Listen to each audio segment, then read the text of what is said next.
I can say today we're talking five setters forever. That's definitely something I would say Sure. organically, you know? I mean, you can say whatever you want there. It doesn't have Yeah, to Yeah. that's be true. You can what do she wrote. anything about a five setter Five setters for now. for week 2. Yeah. Whatever you Five feel like. sauce. 5 seconds of summer.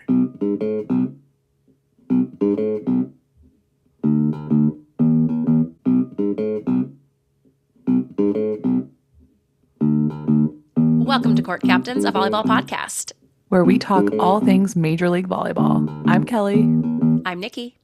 I'm Ian. And today we're talking a lot of five setters over the last week. You might even say five setters forever or five setters for now or however you would put that.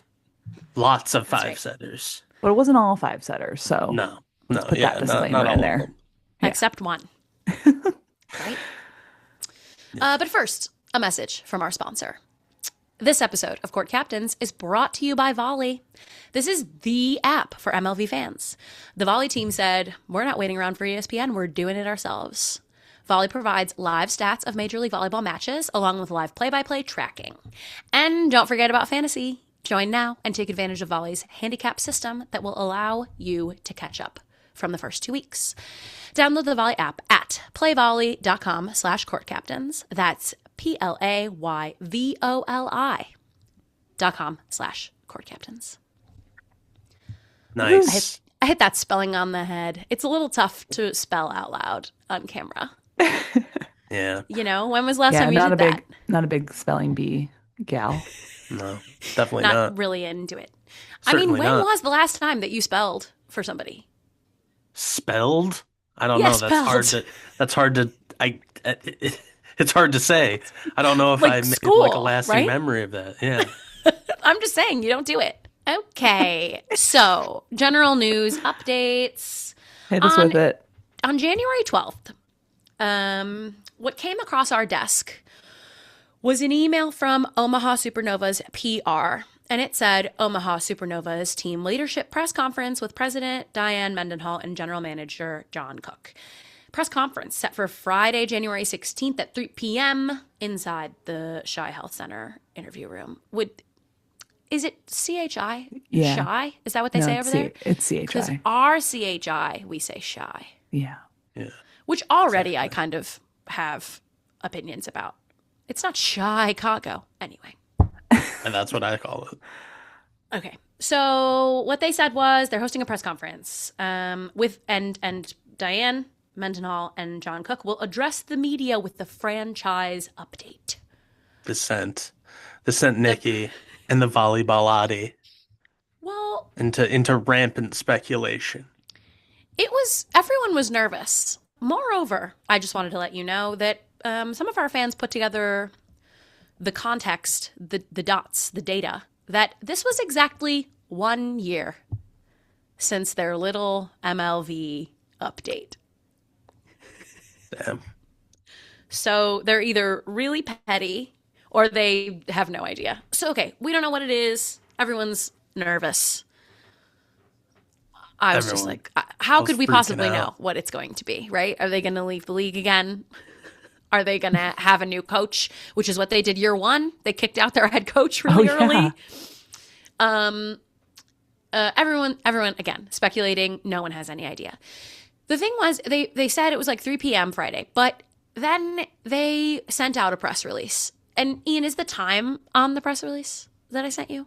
No. Or is it just the day? Just Okay. the 16th. It was ahead of 3 p.m. And it was they basically said to everybody, so listen, this meeting should have been an email. So they didn't do the press conference?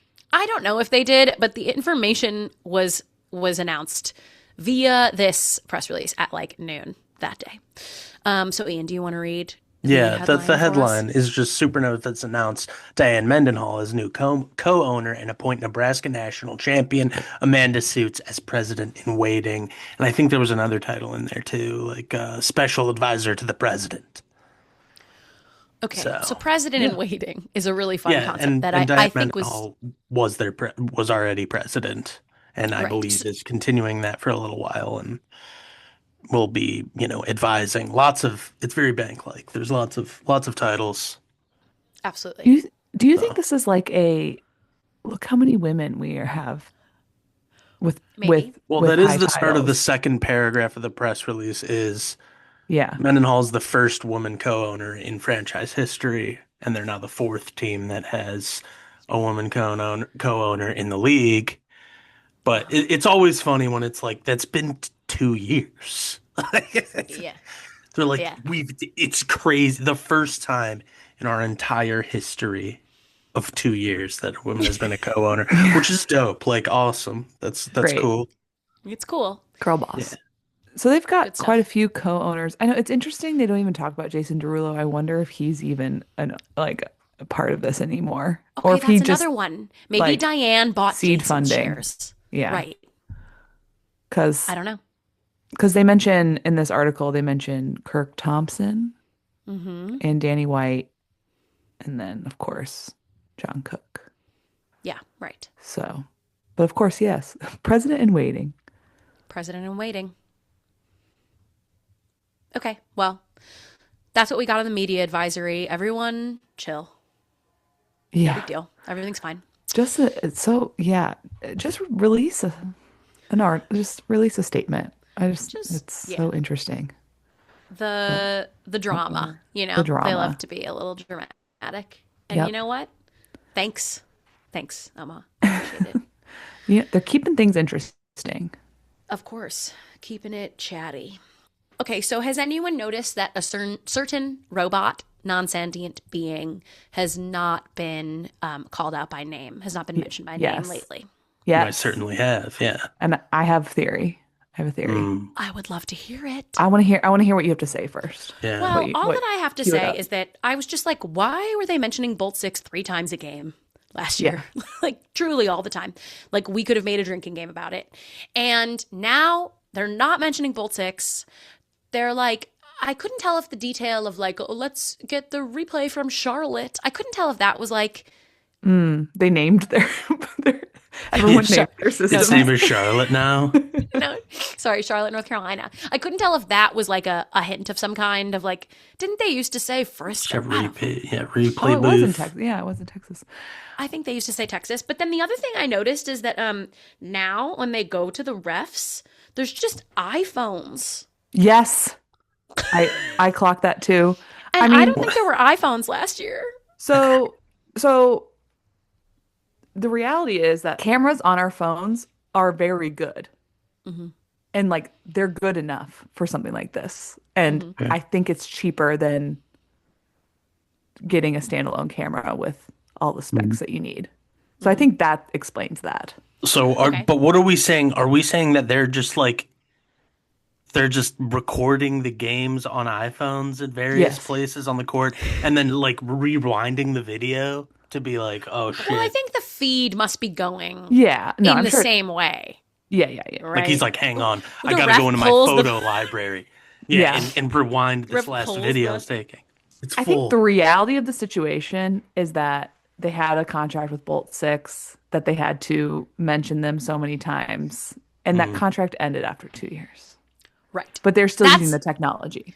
Okay. So you think it's still Bolt 6, it's not somebody else. It was just a because mention it has thing in the contract. it has the branding on the replays. It does. Yes. Okay. It is interesting that they just like, didn't say anything. Right. I wonder if we can find like the press release about Bolt 6 like from way back when and see if there's like any Any information. clues? Yeah. I do know I think Bolt 6 also is a startup and I wonder how their funding's going. Right. Yeah. All of those are good questions. And do we have any yeah. answers? No. No. But I noticed it, I know Yeah. it was something I noticed and I wanted to mention it. Yeah. Bolt 6 is used in tennis or do they have a different system? It's the same tech, but I don't think it's Bolt 6. Okay. It's like tennis was, in my experience, the first time that I saw something like Yes. Yeah. Yes. Like it's been They've around had a it, long I feel like time for forever. tennis. Yeah, that. yeah. They've had it Yeah. for a while now. Yeah, totally.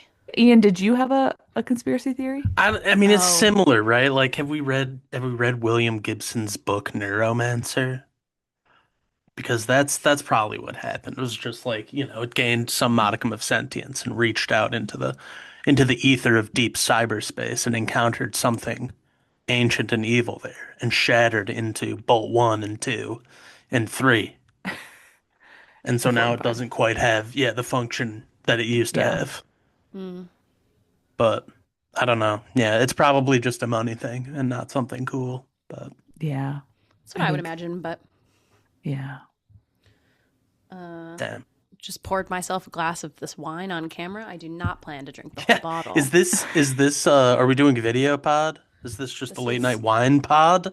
No, this Do we is have a wine we are doing sponsor? video pod, but just wanted to shout out Tom. Thanks for this wine. Nice. Wow. It's not the brand, it's my friend who gave Your me- friend Tom. my friend Tom. Have you guys also noticed that I think just as a result of them not limiting how much time you can go back when you call for a challenge, the reviews take so long. Yeah. Yeah, because they're rewinding to find the spot. The reviews Yeah. They're are gonna taking fucking longer. re-download it from the cloud. For example, the first point of the Columbus Indy match this weekend of the second set, Columbus called the user one challenge on the very first point to say that Lydia Martin was in the net. They're like 22 was in the net. And so then they had to watch the whole rally to see if she was in the net. first And then they discovered that she wasn't. And so they lost their challenge on the first point. I was like, that is crazy. And then there were a couple times later in that set where I was like, they could have used the challenge on that. They could have used it on that. Do you think that's like does a player on the court have to like initiate the challenge, or is it a coach thing only? If the coach initiates it, but a lot of times the coach is like looking to the players. You Like think they'll be they're like, pissed after that? Like, you told me she was in the net. I She didn't even touch Yeah. it. because I think we all need to be very realistic with ourselves. Because like before you summon your coach to do a challenge, it's like, were you in the net? Were you? Let's not. Were you? Did you touch the ball? Yeah. Let's Come be on. honest here. Let's be Because Bolt honest. 6 sees all Yeah. on these phones everywhere. Yeah. Okay. I have more news updates. Okay. Here's what happened. This is a LOVB update, which, like, I try not to, but had to do it. People are interested. They're interested. It's unfortunate, but it's true. Ian, do you know who Madison Skinner is? No, I know a hockey player named Jeff Skinner. Close all right. enough. Close. They could be related. Who I knows? doubt it, but it looks like her parent is Brian Skinner. Who's he?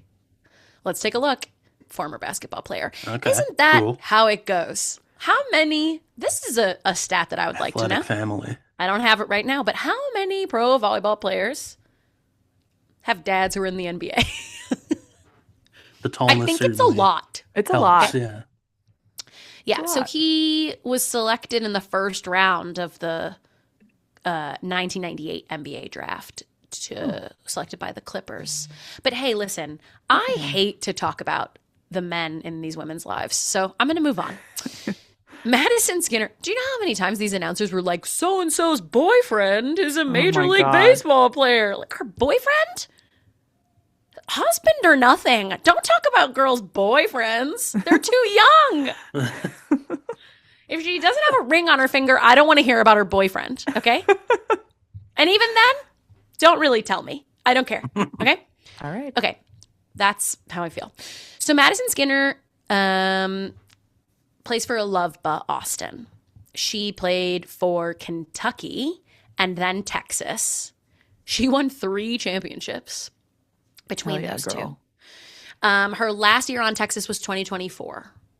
Her older sister Avery is the Olympic player. Avery was in the World Club Championships playing for an Italian team. So she's been playing pro abroad for a while. And Maddie Skinner, I think that she's one of the, like, their equivalent franchise players who's making a ton more money than a lot of the other players. Like they've got Olympic people and some like big influencer levels, like women with a lot of Instagram followers kind of vibe. And she, I think, is one of them, despite not being like a starter on the Olympic team. I think she's been in the mix on the national team. And Does she play for, like, does she get in when she's playing for Love? Yes. Okay. Yes. So she went on Abby Wambach's podcast. Welcome to the party. Okay. I don't know this one. The Ultimate Women's Sports Show. Of course, Abby Wambach is national women's soccer player. She was a badass. She does it with Julie Foudy, who's another one of those national women's soccer players. And then it seems like Billie Jean King gets in the mix. Nice. Oh, wow. Okay, icon. Okay, icon. Okay. So okay, they have 28,000 followers on Instagram. People are listening to this, unfortunately, because here's what Madison Skinner went on the podcast and said. And I'm going to play this clip for you all. Sorry about the video quality. It's so lame of me. New technology. Competitive, in my opinion. I haven't met a lot of girls that love the idea of having two separate leagues. I'm going to try and keep my filter here, but I just think it's dumb. I think if we're trying to work towards a common goal, why not work together? That part doesn't really make much sense to me. But at the end of the day, I think all of the girls are in favor of, yes, we want to have more talent. We want it to be less saturated and have the best of the best in the country playing in one big league. It would just make things far more simple and more competitive, in my opinion, at the end of the day. But in the meantime, let's have the champions play each other and see who wins. That's what I said. I wanted to have a crossover. So I'm like, let's do it. Everyone's like, oh, MLV is better, or oh, Love is better. Like, let's really put it to the test. Or we'll build an all-star team and y'all build an all-star team and we'll go head to head. That's the competitor in me. I'm like, let's do it. I haven't met a lot of girls. Well, I do feel. Any reactions? So I mean, would love to know her sample size. Who was she talking to that wants separate leagues? I mean, I have heard want the same, right? Right. One league. Yeah. I feel like I've heard that a lot from Love people. Right? Me too. Yes. And as someone who sees first off, both leagues are so different. And to have the comment of why don't we have one league where the best of the best, and I'm like, that kind of sucks for the women who okay. I know that there's like a discourse of like MLV is not as good. And I think that that's probably true if we're looking at the level of play. But like that doesn't mean that these women don't deserve to play or that they're any less entertaining to watch as like just a sport on TV. I don't know. That's just disappointing. Well, and I mean, it makes sense that I think to me that the players would want to all be playing against each other. Especially, if you're in like a 5-team league, like there's only so much variety you're going to get out of, or even an 8-team league. Like there's only so many, times that you can see the same people or whatever. But like, I don't know, the reason that it's not that way is because like there's money involved and there's like, they don't all share one goal, the betterment of women's volleyball. Like that's a nice benefit if we can benefit women's volleyball, but they're doing like business. It's not about what the players want. So. I think if there was one league and they tried to keep all the teams, this league would be over so fast. Yeah. Why do you think that? You think they would have to at least go down to like 10? I just okay, well, how many teams are there in Love? 6 in Love with I think 3 coming next year. LA, San Francisco, Minnesota. So it'll be 9 in 2027 to MLV's 8 right now and 11, maybe 12 in 2027. And obviously you have some like markets like Nebraska would just double. be one. Yeah, right. And Minnesota is going to be double and the Bay Area is going to be double. And like what would you do with Dallas? Like yeah. So first off, like you wouldn't be able to keep everyone. It would automatically get shrunk down. And then like these it just goes back to how different MLV and Love are. How MLV is like all these teams are working so hard to build their fans and build their community in a different way than Love is. I think that is like objectively true, that Yep. they are going about it different ways. And like it would just be gone. Like, Yeah. and it People would also, okay. again be saturated. Yeah. People, so what the like pro merge people, and I'm not saying Madison Skinner, I'm saying like people on the internet. This conversation gets brought up a lot. My number one point here is that like by clamoring for a merge, it's like I feel, and Ian, I would be curious to know your perspective on this. I feel that it's inherently anti-player. Yes. Well, Yes. sure. The But it is, competition yeah. means, which I've said this on this podcast before, that the salaries go up and the benefits for players go up, because these two leagues are vying for some of the same players, not always the same. And so they're trying to make their offering to their players as attractive as possible. I think that losing that competition means that there's one league in America, and whoever it is, I'm not trying to say, I talk shit about Love all the time, and those owners and that private equity model. I don't think that the MLV league level ownership is inherently good. I don't think they're great guys. I think that they also want their business to Half succeed. guys, half women. Half guys, Including the half Super gals. Novas. We Yeah. can't forget.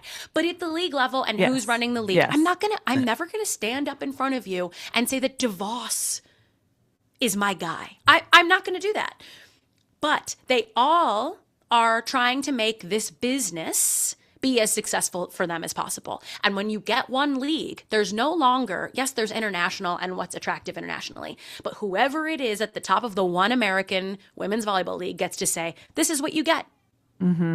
Walk if you don't like it. That's Yeah, it and I feels mean- very short-sighted when people say like, well, Sure. why don't we just have one league? Like, and I think automatically people think about the NFL, or did that happen with hockey too? And, NBA, like all of them. NBA, ABA. Yeah, but Um, like I think it would be hard to argue in my mind that like the NFL would be what it is today if it was still two leagues. Right. But Yes. it had to go through It's- but 30 it's years different. of that. You know, they come out of college, which has 15 leagues, but at the end there is a championship.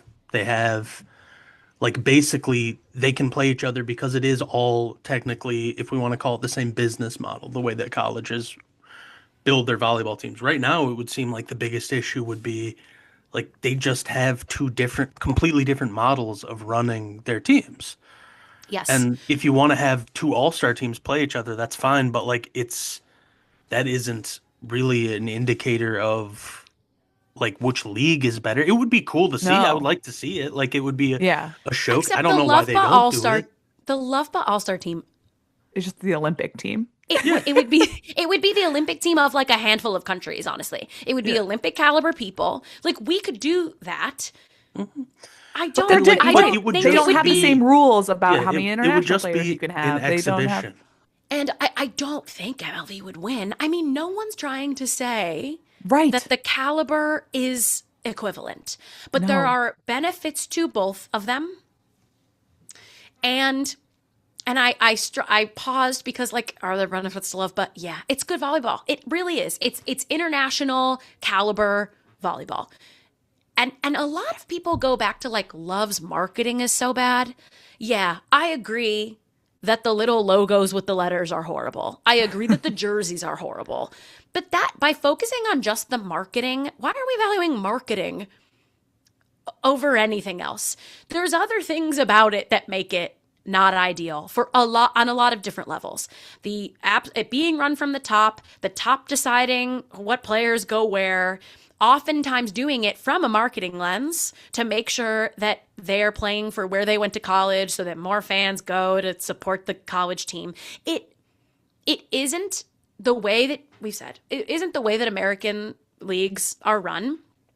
I think there are a lot of pitfalls with the draft and trade and signing contracts with the individual team. But the other side of it is that players get to, at least right now, most players are getting to go where they want to, play for the coaches that they want to, and be a part of a unique business that is trying to, as Kelly mentioned, make their own footprint and interact with the community in their own way. But they are, they have already built in cost protections, right? Like there is a cap. That cap, I don't know, like if we're saying that the talent pools are skewed, then like I don't know if how much Love is bringing up salaries in the MLV because they don't really get to play Love against MLV teams because there's only a few probably that Love would sign. Like those players do, but they still have to be under the cap. Yeah. Omaha's running into that. The response I have to that is that in what we've seen on the MLV side is to stay competitive with LOVB. They've moved up the total salary every year. The structure has changed a little bit, but from year one, they lost their number one draft pick to Love. They lost some players that they really appreciated. Claire Chaussee, for example, went to go play for Love Madison. She's in her second year at Love Madison. I hear she's riding the bench over there.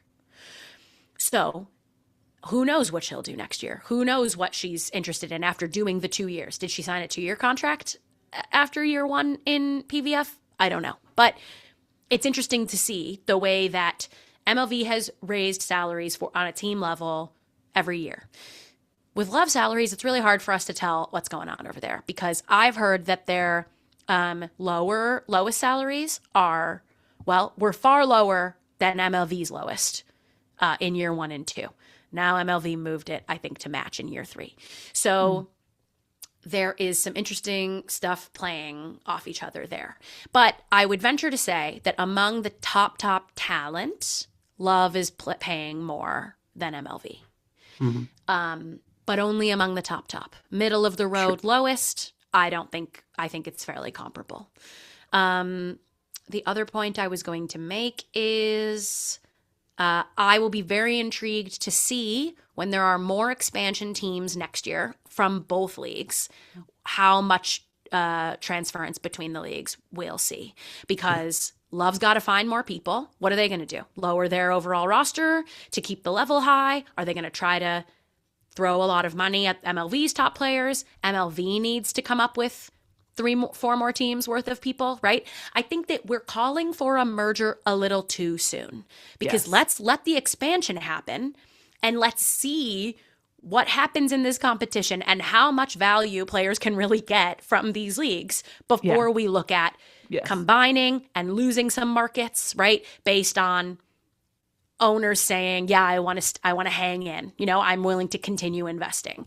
We've got a couple more years in my eyes. Yeah, I agree. And like, if we were to do it right now, and it's no secret that we do not love Love's model, right? But also they probably have more money, especially at the top. So what would happen? Love would probably be absorbing MLV. And as MLV fans, that sucks. And we don't want that. When we talk about like who's making the decisions at the top, we don't want Love making the decisions at the top. Because their priority has seemed to be buying up these youth clubs and making it more difficult for kids to play at a high level. That's what it seems like to us. But the other thing is that I'll mention, they have a lot of money, that's for sure. I am curious how much of it they are spending. What do they have left? I don't know. It's really hard for me to think about tens of millions of dollars and how fast someone can spend it. But then they have a constant stream coming in from these clubs. They have so much guaranteed money. But they say that that's not crossing. Yeah, I don't know. What? They say that it's not crossing. But say, the facilities though, and that's where these teams are practicing, right? Like that. There is something. Yeah, I'm just saying that I think they're spending a lot of money on that shitty marketing. And I think that they're spending a lot of money. Like, the thing that we heard was that they paid ESPN to get their shit on ESPN. I don't know that that's still the case. But last year, I think they were paying. And I have seen from the court captain's Instagram, where they know my algorithm, I have seen a lot of like pro private equity Oh, influencers and like these and like talking about love. you And built like this. You these built this page brick by brick. brick by brick, I built it. And I'm seeing people talk about, so like, not to call anybody out, but the Not gist. to do it, but here I'm gonna do it. But here I Yeah, but I'm The doing it. gist, for example, okay? The gist is like a women's sports focused Oh, yeah. media company, okay? They definitely are not journalists in the way that they're going and finding stories. They are paid Yeah. to put out press releases, essentially, of whoever wants to give them the money, okay? There are other media companies like that. The that guy that are- does the The drawings. The sports drawings guy The on drawings Excel. guy. Yeah. The drawings on Excel guy. Honestly, I wonder how if LOVB paid together to do that everybody watches women's volleyball shirt and to do that partnership. mean, I don't think probably. it went the other direction. So I that's what, think like, they when- paid together. When you're saying like their marketing's bad, I think you mean like their like branding. Coloring, Because I branding. actually Yes, do yes. think Their this marketing type is of big. stuff, this type of stuff Mm-hmm. is good. Like, or not, No. is, like, Is helping saying- get the word yeah, out. that's genius. It is. It's good. Sorry, yes. Like, it's their what they their should be media doing. plan. Their media plan is Yeah. good from the marketing arm. Their branding is bad. I will go all in on that Yeah, yeah. as a corporate. That's specifically what it is. People online are like, their marketing's so bad. That's what they mean, branding. But you're right. Yeah. So anyway, I think it's really funny that love players are saying this or talking about this. And that actually, to your point, Kelly, on like they have good media planning, are they actually telling them to talk about it so that more people talk about it? Because we heard that LOVB wanted to buy MLV last summer. So are they like, let's put the heat on MLV a little longer so that they sell? I mean, I don't know. Right. That's what, especially when you talk about how Madison Skinner is a franchise player. Mm-hmm. Like, kind of seems like a. Well, also, like, I don't. Allegedly, we're just It'd asking probably questions. be, yeah, and then probably, it'd probably be good. Like that, both leagues want more people to know that they exist. Yes. So, like, put and I think, some volleyball showcase together. and I think that that's kind of people don't want to have to answer the question, why are there two leagues? It's too cumbersome. Yeah, It's we've been really talking about it for exhausting. fucking 2.5 years. It's so But that's what I exhausting don't to understand talk is about. But also, You it's come fine. from college where they're like, oh, are you in the Big Ten that has 15 teams in it? Are you in the Atlantic Coast Right. Conference that has a team in California in it? We're just like, we've been we're doing just this so forever. used to American sports and how they operate for men that like, okay, well, this is a new thing. So Yeah. you're just gonna have to deal with it. You're gonna have to explain it for a few years. Sorry. It's fine. It is Hang fine. in. Hang in there. It's for the players' benefit. I really do believe that. Yes. Yes. Agree. There's like fucking 4 men's American soccer leagues going on in the US all the time. Uh-huh. Figure they it can out. pay attention to those. You'll be Yeah. fine. Yeah.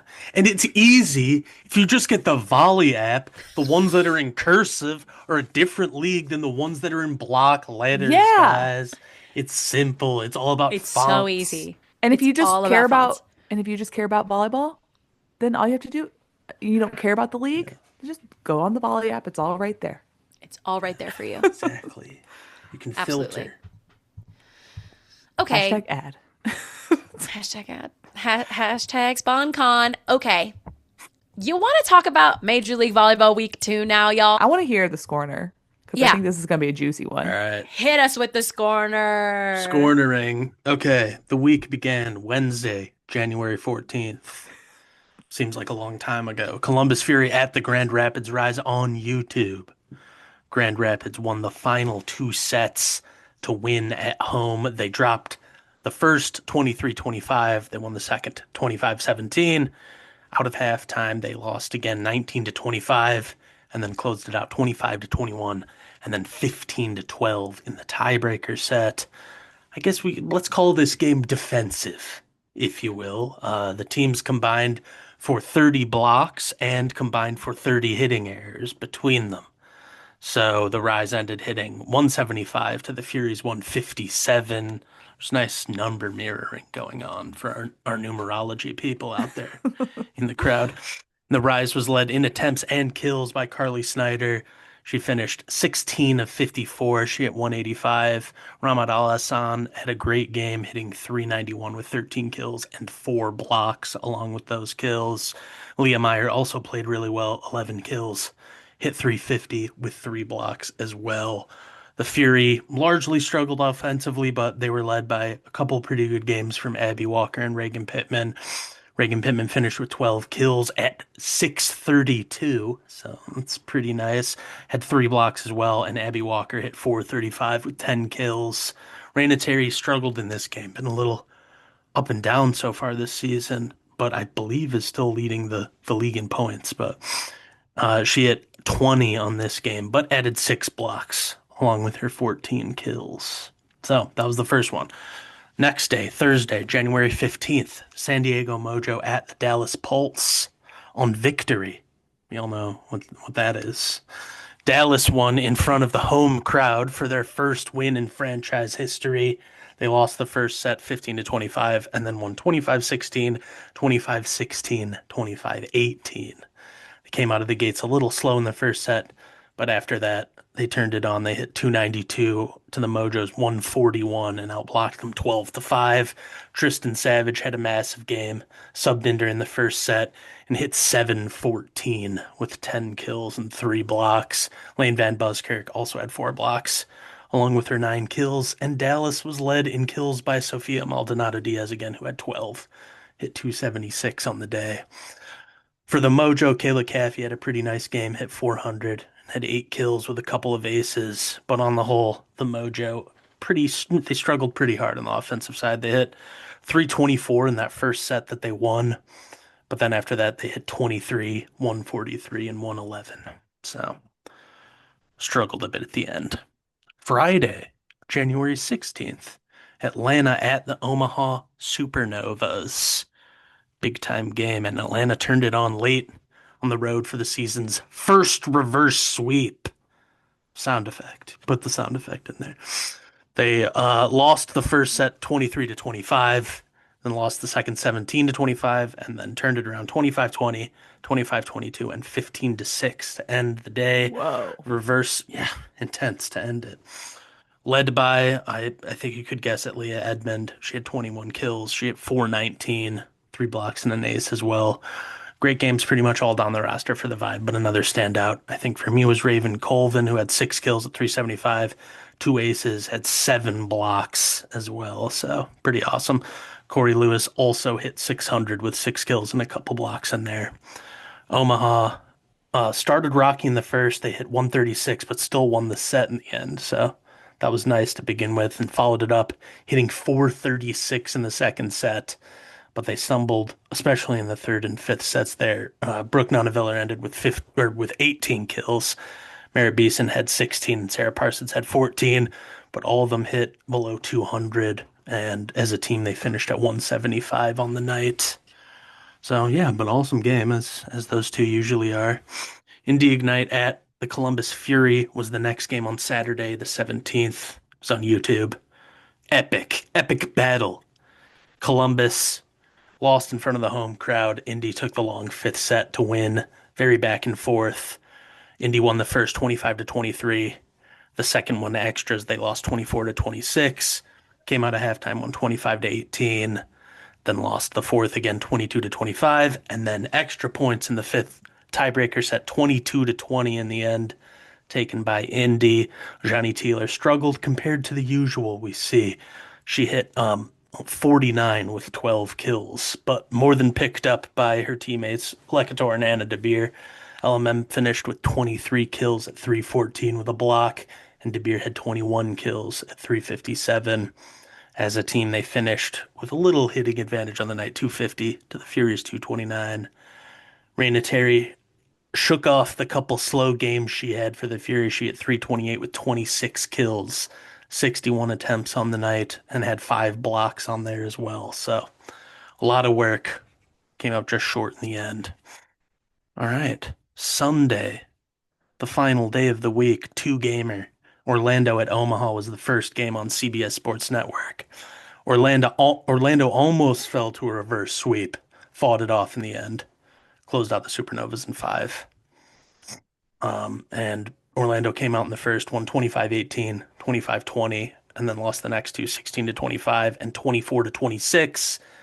And then turned it around in the fifth set, won 15-9. Brittany Abercrombie led the line again. She had 22 kills at 400, blocking an ace in there too. Charity Looper also had a really nice game, 286 with 14, and Hannah Maddox finished with 13 kills. Not the best hitting percentage for her. She hit 130, but she also added 3 blocks and 4 aces on the night, so that helps. Brooke Nona-Viller showed out. Classic. I mean, it's becoming classic. The Brittany versus Brooke games. They're fun to watch. She finished with 27 kills and at 364 had an ace as well. Kind of a tale of two halves for them. They hit in the mid hundreds in the first couple sets and then looked really good out of halftime, but just couldn't quite get it in the end in the fifth set. And yeah, comeback fell just short for them.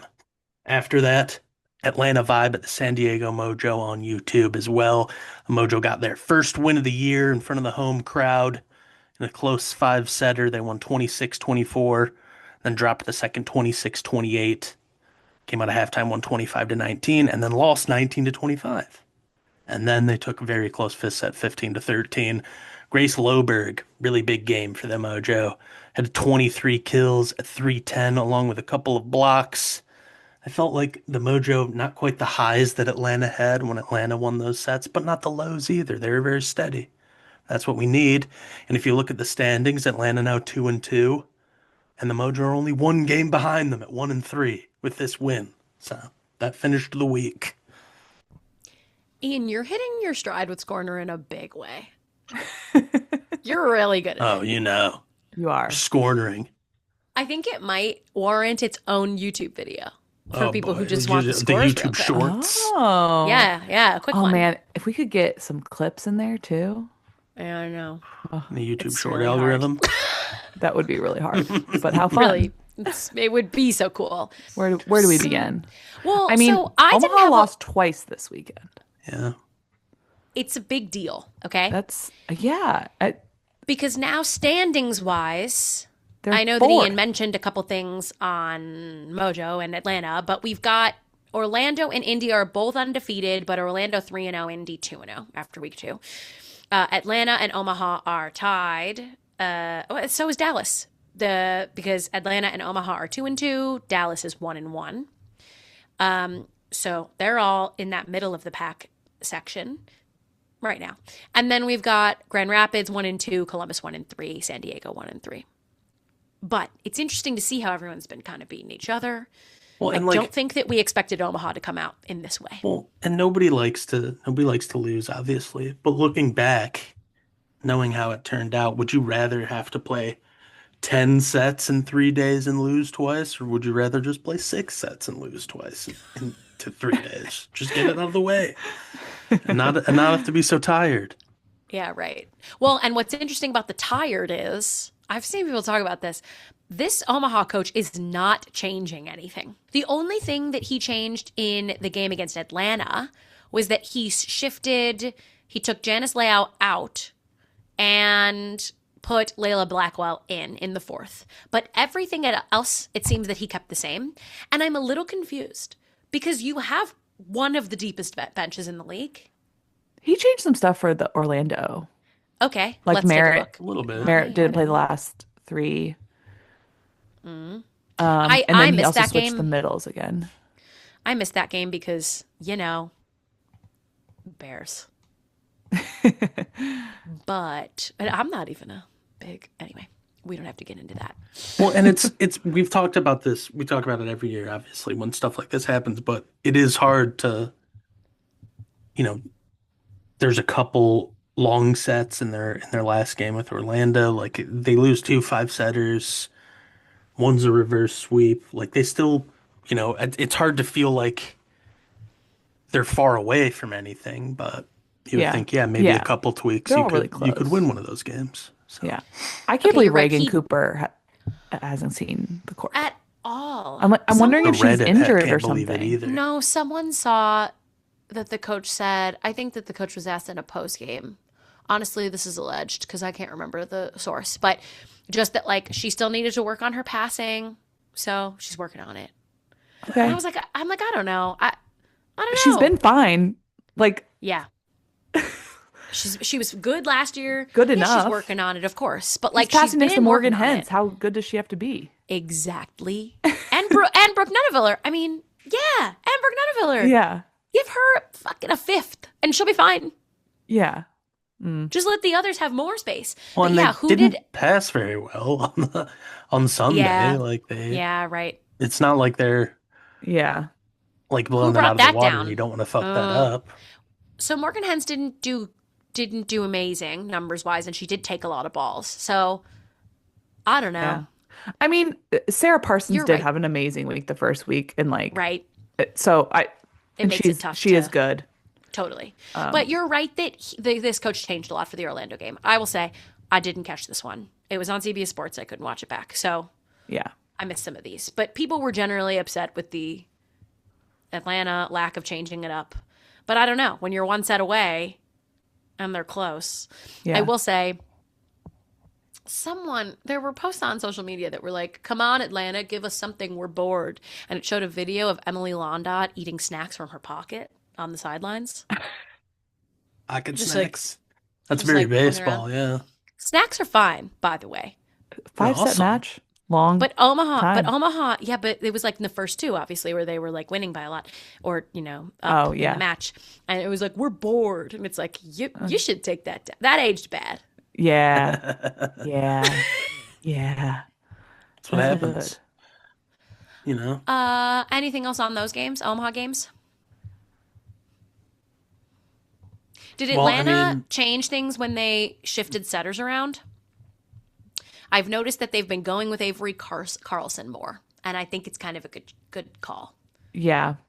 Yeah. So 'cause Shannon she Shields played- started that one, and she came in 3-4-5, and Yeah. they won. Yeah. I'm still evaluating, but for whatever reason, I do think Carlson is like jiving better than Yeah. some of the other options. And tell me about her. Oh, well, this is what's interesting. All three of these setters are Rookies. they all rookies? Walk and Carlson are. Okay. What about? And Shannon Shields might be Yeah, she's a 2-year pro. She played in Switzerland last year. right, but they started with Walk first game. Then they moved into the Shannon era, which I think she's doing okay. But I think they're gonna have to. I bet they'll be flipping it around. Oh, which is quite a kind few of times. tough. Don't Yeah. you think? yes, yeah. You know what I noticed against the game? Sorry, now we're talking about Atlanta. Yeah. Their game against Mojo is that Bird was like the one that was like up and about, and I was like, wait, I thought they had a different head coach. I had to go look it Me up. too. I'm like, yeah, I was confused by that dynamic.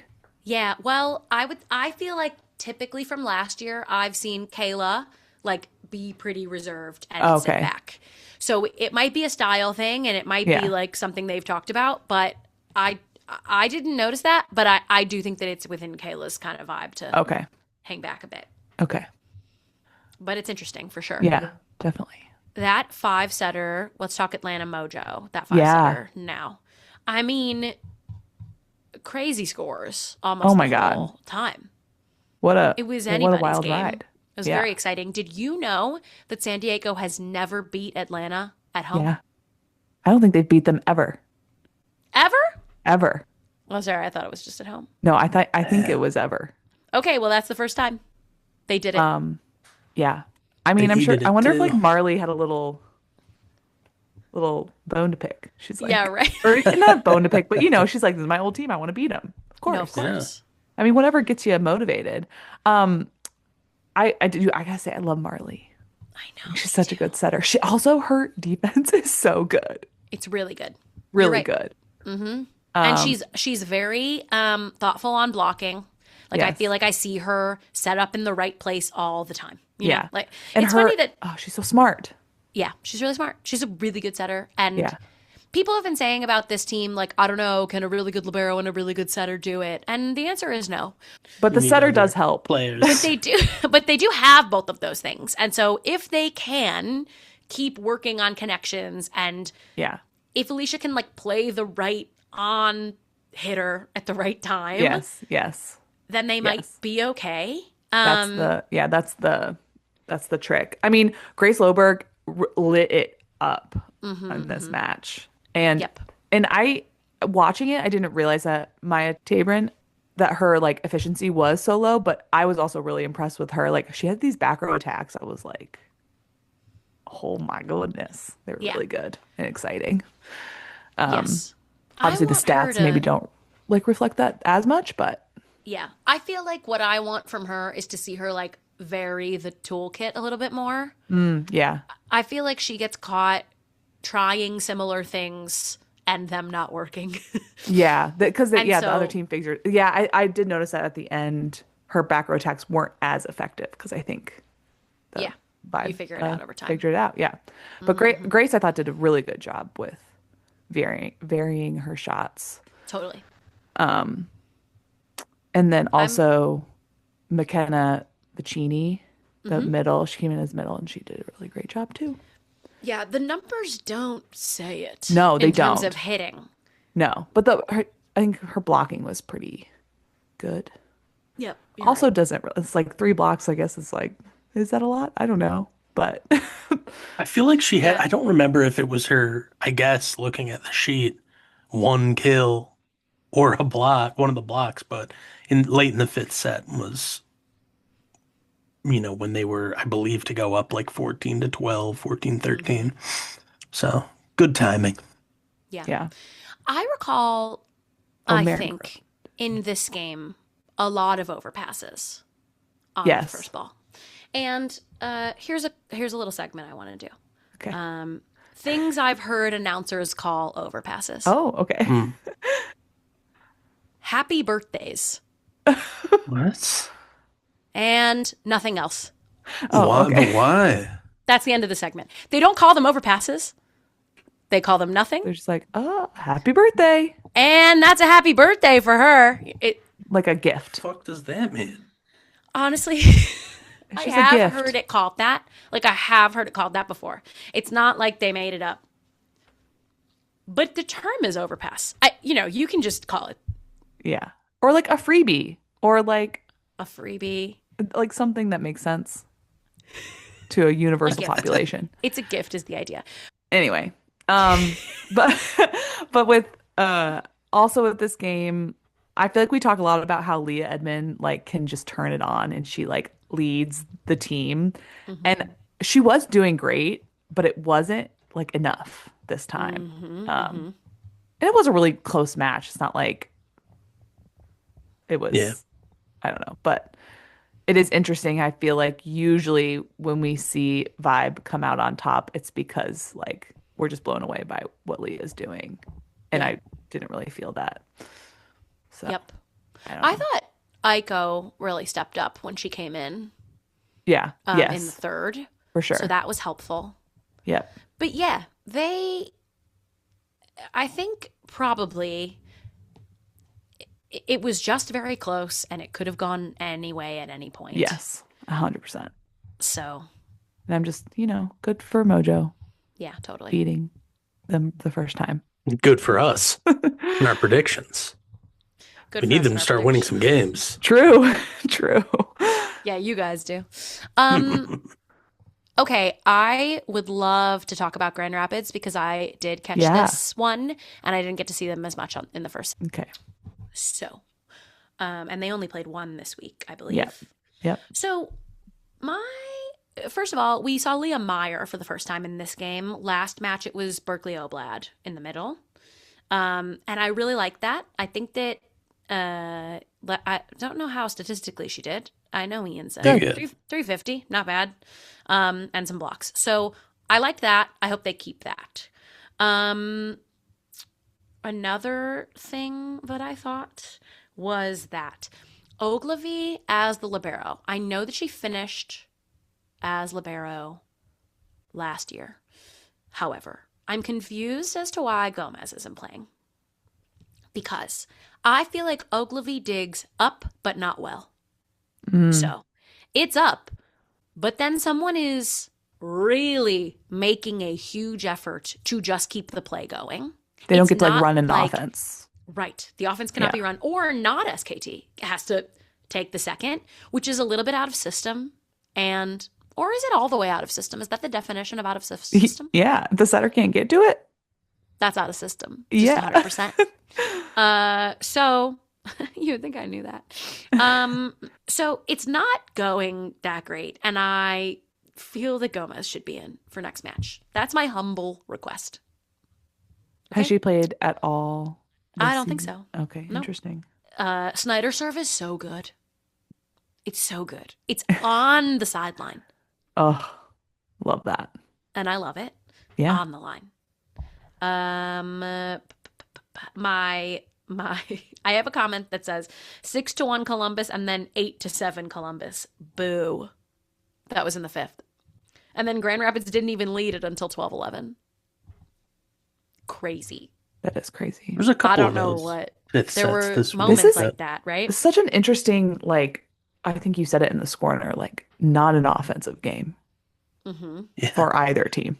Defensive is the way we can be kind, I think. Yes. The opposite of not offensive is Yeah. defensive. But yeah, each of them, like it was Grand Rapids blocked 16 times, 14 hitting errors. The Fury blocked 14 times, 16 hitting errors. So the block was working, and it was causing Yeah. some. I think on the MLV friction. site now they group them all as opponent errors in Yes. one large bucket. Summation. There's a lot of Yes. those. Yeah. I think we've talked about this before, but Kelly, I never see tandems ever. And You're talking like what? Like a 3 and a 2? no, I'm a 1 and a 2 Oh, okay. Like overloading. in the middle. And the reason why I'm wondering about it, so okay, let me explain it. The middle comes in for a 1 tempo quick right in front of the setter. In the scenario where Snyder or Paige Briggs Romine take an off blocker defensive first ball. They're in the front row. Then they have to work really hard to get back to the outside. Take like a, I don't know, 6-step back in order to take their approach. Those are the scenarios where I wonder if on their perfect dig, they could hit a 2 ball, which is a higher ball in the middle that's just off the left shoulder of the middle who's running that attack. And I understand that it is less ideal because you're bringing 2 hitters to the same point on the net, and it's easier for the opposing team to block. And in this instance, Columbus is blocking very well. However, I think SKT runs her middles very well. And so there could be like like which person do I jump with? Yeah. And it feels like it would make it easier for them to be almost a better offensive option, but I never see it at this level, and maybe it's I'm wrong. So I don't think that you're ever going to see them running 2s if they get stuck in the middle. I think you'll see them running 32s or rips. You know, so which is going to be like halfway between the middle of the court and the outside of the court.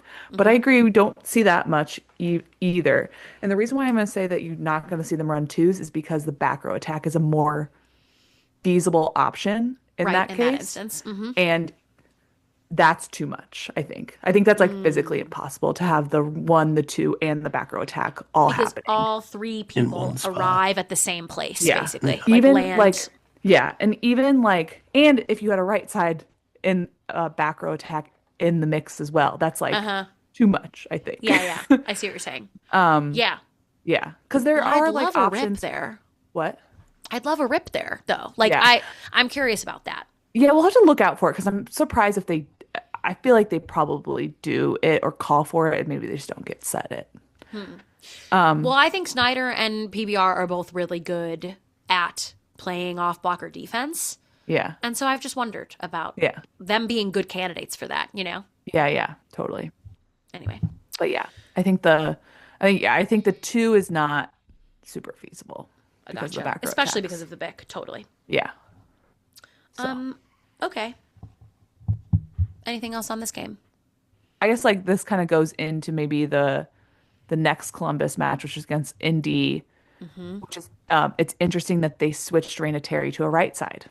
Yeah, I really liked it. And she in order played to get amazing. Fleur Marie in. Yeah. Yeah. Yep. So And I I was trying wonder- to figure out. Oh, go ahead. No, I was gonna say, I wonder, like, there's this like phenomenon that happens, like when you're put into a new position, it like causes you to be like hyper focused, and you're like, you usually perform really well. I think it's like a phenomenon. Yeah. And so I'd be interested if they keep her at the right side, if the success will continue. Yeah. And I was Raina- It was very wondering fun to if watch they her. could, She had some really good blocks. yeah. The Fury's first game, she had like a huge game, and then the 2 since then, Yeah. she was struggling a little bit. So I wondered, if that was just trying to like get her going a bit again, off the back of like teams focusing on her a little bit more. But she hit and really what's well. what's interesting about moving her to right side is that she's more used to being more defensive minded as an outside the last year and week, right? And so having so some teams I think have opposites who play back row who are a little bit of a liability when they get to right back, and she's not, right? Yeah. Like you see her reading the ball. I think the ball goes to the right back less frequently, as a general kind of I think that's true. trend. Yeah. But when she's not a liability back there, and then she's a really good attack on the right back, which you don't really see from many of these teams except for Ajani, like where they're going very consistently to their right back attack as well. I mean, we see it every once in a while on other teams. I'm not saying no one uses it. Oh yeah. I was like, I mean, Brittany gets set in the back row you're all the right. time. Yeah, she does. And so does the new right side on Mojo. I forget. Is she in the back row? Uh-huh. Giovanna. Yeah. Okay, so there's 2 more teams. But I did like her back there. It's helpful to be effective at that position.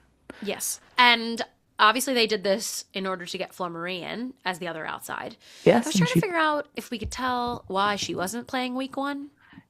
Yeah. I noticed like a hamstring wrap. Oh yeah. Maybe it was just trying to give a little more break between college season and this one. Yeah. A funny thing with her that I noticed was like she clearly has like a serving routine where she waits for the ball while she's still in the court, and she wants the person to throw her the ball while People she's are in the doing court. that more now. Yeah. Yes. And the person was like not throwing her the ball. She's like, go ahead. Like, and it happened multiple times. It's like, You got to so learn as the yeah. role And I also kind of model. wonder, like, I wonder if they have some, not kids, but maybe some younger people doing it. And I don't know. Yeah. We need tennis levels of ball kids back there. We need Yeah. you to Yeah. learn. That are like, Yeah. so Or serious. soccer levels Have where 2? like the home team has their own ball people, and they're like they're just fucking with the away team sometimes just to get in their head. Fun. This was a home match, though, I think, for them. So, Yeah. yeah. Yeah, you got to be That up. 5th set going to 22 was insane. I Yeah, it was know. super intense. And it was like, I think Fury had set point or match point a couple Yes. times. Mm-hmm. Yeah. And they missed serves. There were a lot of missed serves. Yeah. What I love about FHC is that and this happened towards the end of the 5th, she can sail a ball out 40 feet. She can sail it. And I know she was going for high She had a hands. missed serve. She had a missed She had serve a like missed serve. that. But then she can follow it with a stuff block and then a kill through the block. Like she has the short-term memory. She's just like, whatever, it's fine. Yeah. Like moves right along. I think Yeah. that like serves her very well. Like for probably all competition, but certainly at this level is like, forget it ever happened. Yeah. Whatever. Like I saw her do that a lot in this game, and I'm pumped to keep watching her. Yeah, absolutely. Anything to say about Indy?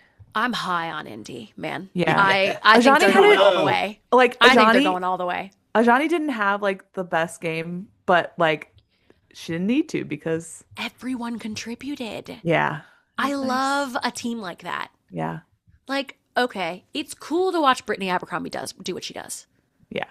But when everyone's contributing in this way, it's such fun volleyball to see that, like, Anna DeBeer did great. Lydia Martin stepped up in a huge way. Lek was doing really well. Like, it's so, Mia Tuininga Yeah. is my girl. I would love to meet her. I hope that she gets picked for, like, a post-game press conference when we're there. There were so many things where I was like, that pass is too tight. And she's like, I got it. They pass too tight a lot. A lot. Elena Scott, incredible. I don't know how many too tight passes she had. She doesn't really do that because she's so good. But I love, like, the vibes of this team. I'm having Kayla Lund came in and, like, what didn't start. She could have easily been like, fuck that. Didn't matter. Passed 75% positive when she came in. Like, it's really fun to see. Bodazat got the start this game in the middle. She's a Romanian player, but then played in Italy for like 10 years, so got Italian citizenship as well. And I thought she was really fun. She got some big digs, a couple in big moments. I heard the announcer say something about she couldn't play last match, Bodazat, because of a clerical error. Oh, that happened last year, remember? Classic. But I don't know if it's like the number thing or if it actually was like a visa situation. Oh, You know? Like, I don't maybe. know what it was. Yeah. Yeah. As for like guesses of player of the week for this, I'm like, I have no idea. Sure. It's tough because, like Grand Rapids played only on Wednesday and then Dallas played. Yeah. Why it seems like so long ago. I Watched know. those games. And then it's like, usually you want to go for a team that won the whole weekend. I feel like that's usually a good bet. And so it's like, I don't know. So you can't really do I mean, maybe you could do Mojo. Maybe you could do Mojo. You could say Marley. You could say Grace. Yeah. Who hit 7 something, Ian? Didn't you say Kristen Savage had, she was like 10 of 14 for the Pulse. 3 blocks too. It's pretty nice. We could the Pulse. that? Get Trying the to give a Pulse in Pulse here. player something. That's what I'm saying. We didn't really talk about that match. Yeah, Lane Van Oh. Buskirk. 4 You had a- blocks. 467. You had a comment about Victory Plus. So that was kind of a late ad, week 2 ad. My Wasn't understanding it's is like that, it's just Dallas. yeah, and they things? have some like local Dallas sports on there. I think the Stars and It's like the Marquee Network or something. It's like their local sports, which is good for Dallas. I think that's a good call. It's also free, so you can get it. For free. Sweet. I know it's another app. Really sorry about that, but I think that anything that isn't on like a more national, I think that probably just YouTube. If it was on YouTube and Dallas is playing, it's going to be on Victory Plus now.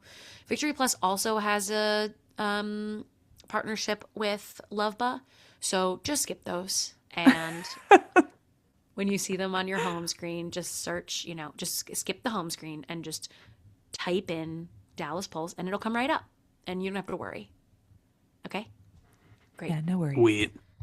Yeah, that was their game was the only non-5 setter. Yeah, it's probably because of Victory Plus. No. Yeah. But yeah, that is an interesting. I feel like they'll pick one of those. I mean, Yeah. it's good. It's good. First win as a franchise. Get a player of the week up there. Yeah, I mean, you could just give it to Leah Edmonds had like 40 kills. Sure. Brittany Abercrombie had probably 40 kills. It could be Brittany, if we're honest. A 5-set win. Yeah. That's nice. It could be an Indy too. They're undefeated. Yeah, true. 2 undefeated teams. Yeah. You give it to Lekator. I don't know, y'all. We rarely get this posted before the player of the week is posted, Yeah. so I know, but it's still fun to talk about. it's You'll fun know. for us. You're right.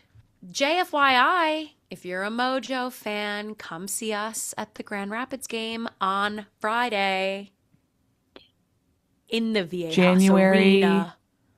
Oh, the 23rd. 23rd. This week, coming up. This week? Did you guys forget? We're going on Friday. Why not? I didn't Yeah. forget. Didn't they forget didn't because I had to forget. set up boarding for my dog. Right, same. If you have San Diego recommendations, please let us know.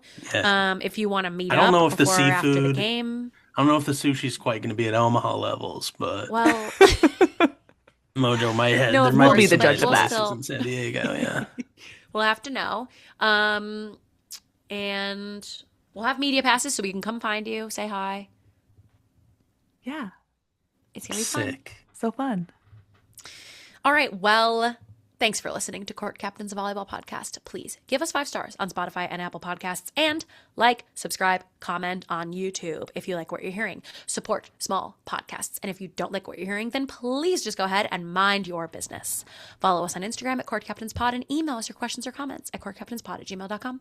And don't forget to be the captain of your own court. Especially this week.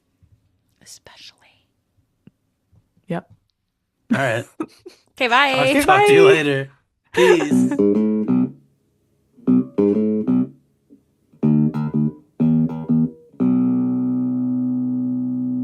You're going to cut that, aren't you? I'm going to cut it. Well, we're making you edit then. Oh. Can we share again? That was so great. Nikki's drinking wine. She has to edit to take out all her stuff.